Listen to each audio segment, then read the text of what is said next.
Hello mga guys, kamusta kayo sa inyong lahat dyan? Ito tayo ngayon sa kusina ni Tolosa. Magluluto tayo ngayon ng baon natin para hindi tayo magutom mamaya sa trabaho. Ito yung gulay ko na gagawin ay halo-halo na to. Yan, hipon ito ang kuhan, ang subak ba? Yan, hipon, kalabasa, saka ito. Mix na to sa mix.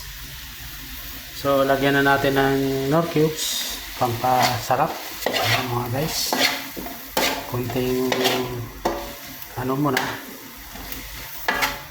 Lutuin muna natin itong kalabasa kasi matigas na.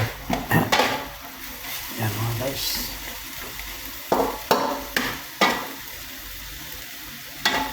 kamamaya mga luto na, ihalo na natin itong kan. Halo-halo na nung gulay ko. May sigarilyas, may sitaw, may kalabasa, okra. Meron pa yan sa baba. Mga ano, iba-iba. Iba-ibang mga sariwang gulay.